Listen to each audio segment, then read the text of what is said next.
Transfiguration. Anybody here need a transfiguration? Not a transfusion. You might need that too.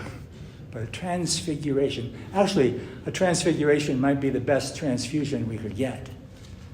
Would any of us turn down an offer to go on a hike with Jesus and spend some time with him on a mountaintop? I'll bet there's something happening or something not happening in your life and in mine right now that would serve as an incentive for us to get up off our butts and go up that mountain to talk with Jesus and to share with him our joys and our sorrows. Maybe ask him a question or two. For instance, we Catholics belong to a church with dwindling numbers. All the empty spaces here. We experience a fair amount of division in our church over some doctrinal issues. We still grieve the sad history of child abuse in our church. I would love to go on a walk with Jesus and get his take on our church today. How about this? In a nation increasingly known more by its acrimonious divisions than by our motto, E pluribus unum, from the many one, who wouldn't be grateful for the company of Jesus as a shelter from all the bitter judgment and resentment, name-calling, and divisiveness? Or how about just in our own personal lives? You have to kind of fill in the blanks here.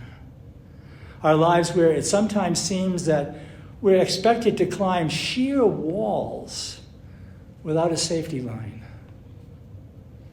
Who wouldn't want Jesus as a guide to help us negotiate the heights, the ravines, and the crevices of life's landscape?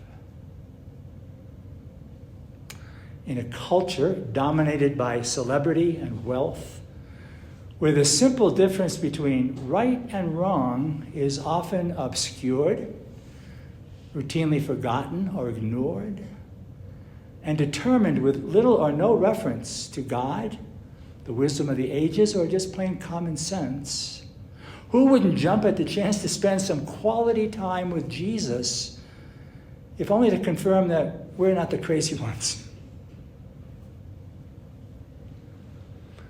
I think we could all probably use a transfiguration experience, a mountaintop experience with Jesus. And you know, as unique and miraculous and dazzling as the scene is in the gospel tonight, I don't believe that that kind of experience is beyond our grasp, yours and mine. The story in the gospel begins with Jesus just taking his friends out for a walk, taking them away by themselves. You can be sure, you can be absolutely sure that there's not a morning, noon, or night when Jesus isn't inviting you, when Jesus isn't inviting me to stop, to step aside from our work and our daily chores, to take a deep breath, or 3 or 4 or 5 deep breaths, to move beyond the day-to-day, to get away from it all, to settle down, to sit with Jesus, to walk with Jesus, to let things go quiet, inside and out, to be still, and to know that he's right here, right beside us. Because that's where he always is.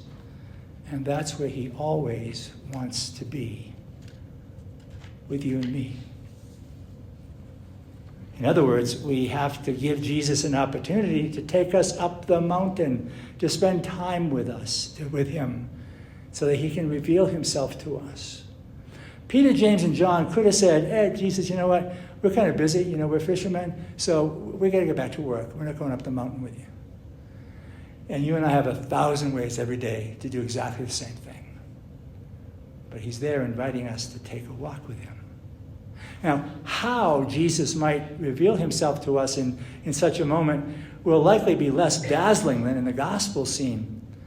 But we can be sure that he does invite us, each of us, daily, to be with him in the quiet and the stillness, precisely so that we can come to see him more clearly, and to love him more dearly, and to follow him more nearly. The Lord wants so much more than just being an acquaintance of ours. He wants to be so much more than just being someone we go to when we need something.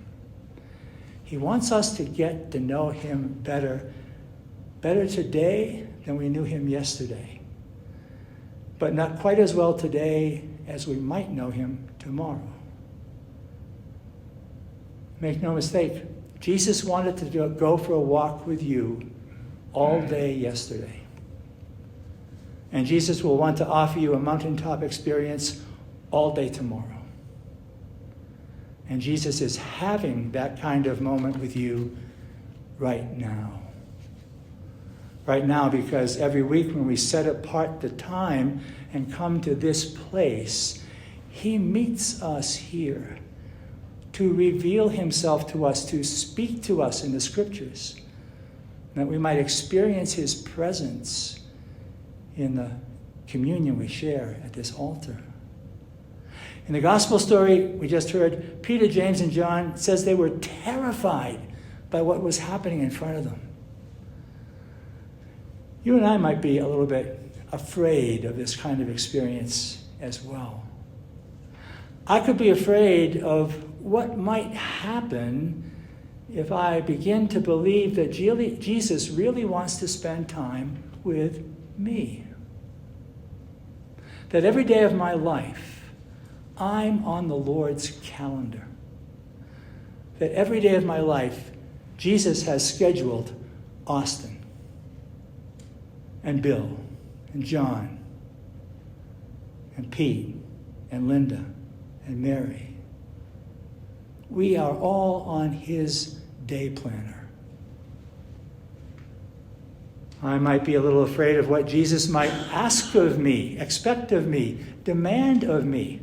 What would happen if I truly opened myself up to Jesus in prayer? If I truly believed that Jesus has something to say to me day by day. Jesus isn't done with you and me yet. No matter how old we might be, we are all still very much works in progress. The oldest people here can't just kind of sit back and say, oh, well, I did all that. Well, maybe you did. You might think you're done, but Jesus isn't done with you. He wants to meet you today. So the gospel story poses a simple question to each of us. Will I welcome Jesus to take me for a walk every day, even to the top of a mountain? Will I listen to whatever it is he wants to speak in my heart?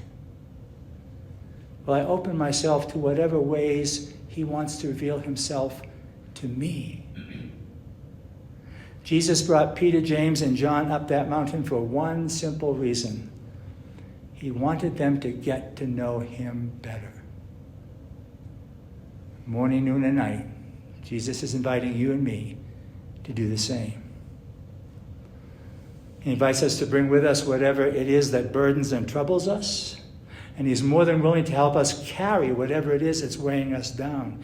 He wants to take us aside from the same old stuff, precisely to refresh our faith and trust in him. Especially when the people and circumstances in our own lives and in the world around us cause us to be confused, worried, and afraid. He knows that it's not easy for us to step off the merry-go-rounds of our lives, but he's patient and understanding, and he walks with us at our pace. And when needed, he'll stop and wait for us to catch up. He calls us to hike up the mountains of our own lives with him. Lent is a season set aside for just this kind of getting away with Jesus. This Lent, this afternoon, Jesus is with us, inviting us, urging us, cajoling us, prompting us, nudging us, if need be, dragging us up that mountain so that we can spend some time with him and get to know him better. And right now, Our Lady of Lourdes Church in Georgetown, Colorado, is our mountaintop, where Jesus has led us today to listen to his voice and to see him transfigured in the bread and wine we'll offer at this altar, transfigured into his body and blood in the Eucharist. In the week ahead, he'll call us day by day to walk with him, to sit with him, to be still in his presence, and to love him more dearly, day by day. Day by day, day by day, oh dear Lord, three things I pray: to see thee more clearly, love thee more dearly, follow thee more nearly, day by day. Do you know it?